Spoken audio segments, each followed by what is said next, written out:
अस्सलाम वालेकुम दोस्तों, पिछली दफ़ा हमने आर्थर शोपेनहावर की फ़िलासफ़ी को समझने की कोशिश का आगाज़ किया था। आज की नशिस्त भी इसी फ़लसफ़े को समझने की एक अगली कड़ी है। हमने ये जाना था कि शोपेनहावर की थ्योरी के मुताबिक इंसान की ज़िंदगी मुकम्मल तौर पर दुखों का गहवारा है और इससे बचाव की कोई मुमकिन सूरत जो मुकम्मल तौर पर इससे बचाव की कोई सूरत नज़र नहीं आती। लेकिन कुछ चीज़ें जो उसने कहा था कि अगर दो काम अगर आप वो कर लें तो उन दो कामों के करने के नतीजे में आपकी जो ज़िंदगी है वो मौत से कदरे कम मुश्किल हो जाएगी या मौत से ज़्यादा काबिल बर्दाश्त हो जाएगी। ये अब वो दो काम उसने कौन से कहे थे, उनको एक एक करके हम समझने की कोशिश करेंगे। सबसे पहले उसने अपनी the world as will and representation की 3rd बुक में एक लफ्ज़ इस्तेमाल किया कॉन्टेम्पलेशन का। उसने कहा कि सबसे पहली चीज़ ये है कि आप मुकम्मल तौर पर अपनी ज़ात को और फिर उसके बाद आपके इर्द गिर्द जो कुछ है उसको जानने की कोशिश करो और प्योर कॉन्टेम्पलेशन के अंदर चले जाओ। इसका मतलब ये होता है कि गहरी सोच। अब इस गहरी सोच को जब आप अपने जहन में उतारना शुरू करेंगे तो इसको उतारने का सबसे बेहतरीन तरीका आर्ट और फिलॉसफी है। आर्ट एक ऐसी चीज़ है जिसके अंदर खूबसूरती, जिसको हम ब्यूटी का नाम दे सकते हैं, वो भी शामिल है।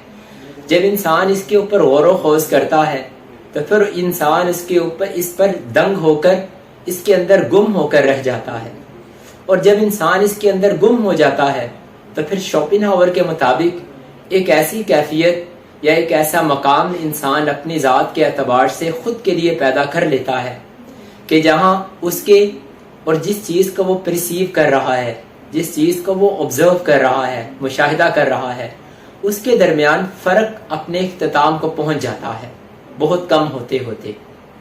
यानी अगर आप इस दुनिया के अंदर बहुत सी कोई खूबसूरत चीज़ को देख रहे हैं, वो आपको इस हद तक मसहूर कर देने वाली हो, उसके अंदर कुव्वत होनी चाहिए कि जिसकी वजह से आप और उसके दरमियान जो दुई है, जो डबलनेस है, वो ख़त्म होकर यक रंगी में तब्दील हो जाए, जिसको हम वननेस कहते हैं।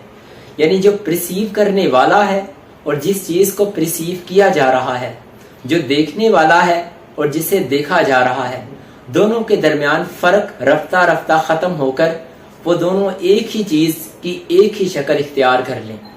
ये चीज़ करना उसके कहने के मुताबिक कदरे आसान है, लेकिन वो कहता है कि अगर इस चीज़ को हम इख्तियार कर भी लें तो फिर भी मुकम्मल तौर पर हम इस दुनिया के दुखों से नहीं बच पाएंगे। इस दुनिया के दुखों से अगर हमें बचना है तो इसका फ़कत एक तरीका है, जिसका मतलब है कि रहबानियत इख्तियार कर लेना। उसने उसको लफ्ज़ दिया है सेज बन जाना। सेज को हम अपनी ज़ुबान में सूफ़ी भी कह सकते हैं, राहिब भी कह सकते हैं, और इस तरह के कोई भी अल्फाज हैं जो हम अपनी ज़ुबान में इस्तेमाल कर सकते हैं। सेज एक ऐसा इंसान जो हम आम तौर पे सुनते हैं, वो होता है कि जो दुनिया को तर्क कर लेता है और दुनिया को तर्क करके हमेशा हमेश के लिए दुनिया और इसकी तमाम चीज़ों से दूर हटकर अपनी ही ज़ात के अंदर मुनहमिक होकर अब या तो याद इलाही के यानी खुदा को पाने की जद्दोजहद में मगन हो जाता है, या किसी न किसी जैसे बुद्धा के मुताबिक निर्वाण को हासिल करने के जस्तजू में लग जाता है। लेकिन शोपेनहावर का कतई तौर पर सेज कहने से ये मतलब नहीं। उसके मुताबिक सेज बनने का मतलब ये है कि आप मुकम्मल तौर पर लोगों को अपने आप में लॉस्ट, आप खुद को लोगों के अंदर लॉस्ट कर दें, गुम कर दें। इसका क्या मतलब हुआ? उसने इसी जो the world as will and representation है, इसके आखिरी हिस्सों में ये बातें लिखी हैं।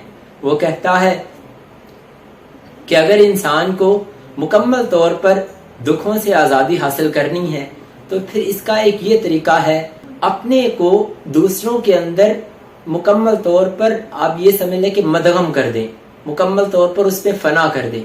यानी आप अपनी ज़िंदगी को इस तरह से गुजारें कि जिसके बाद किसी भी इंसान की खुशी वो आपकी खुशी का सबब बने और किसी भी इंसान का गम आपके गम का सबब बने।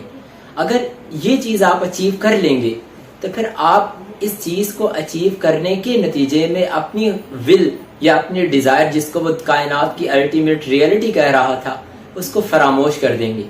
उसको फरामोश کرنے کے نتیجے میں ظاہر ہے کہ اس کو ختم کرنے کے وہ پہلے فراموش ہوگی، پھر اس کے بعد مکمل طور پر ایلیمینیٹ ہو جائے گی، ختم ہو جائے گی۔ جب وہ ختم ہوگی تو پھر مکمل طور پر اس دنیا سے کے دکھوں سے انسان کو نجات مل جائے گی۔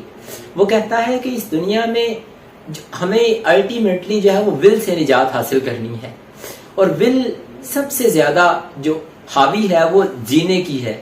ڈیزائر جو ہے وہ انسان کو سب سے جو سخت قسم کی ہے وہ اپنے زندہ رہنے کی ہے۔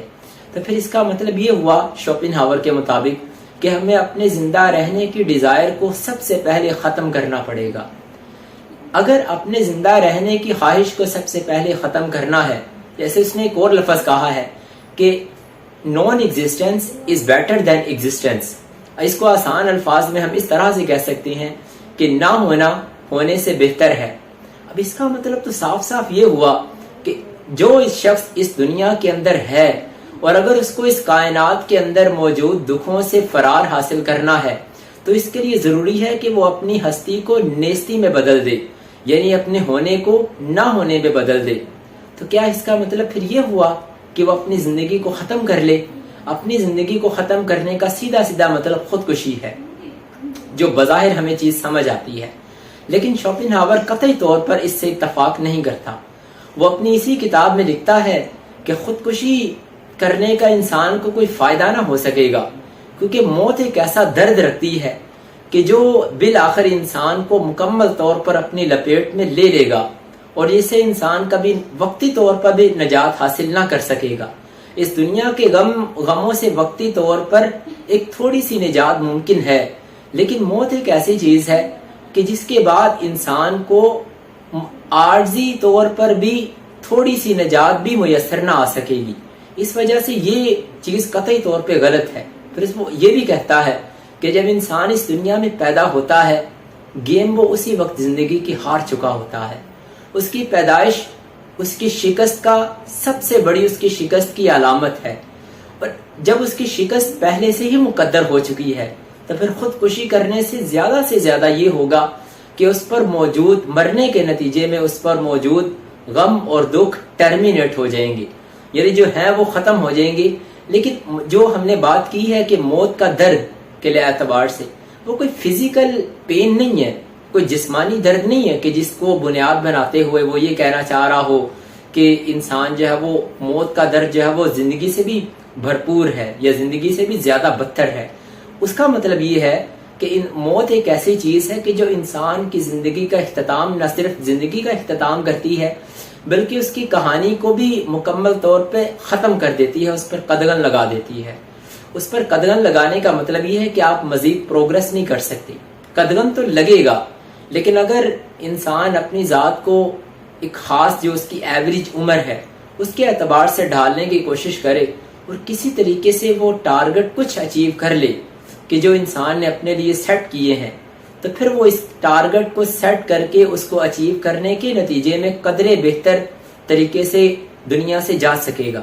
لیکن یہ بات ذہن میں رہنی چاہیے کہ ٹارگٹ سے مراد ہرگز یہ نہیں ہے کہ انسان کوئی ڈاکٹر، انجینئر یا کوئی بہت بڑا بزنس مین بن جائے۔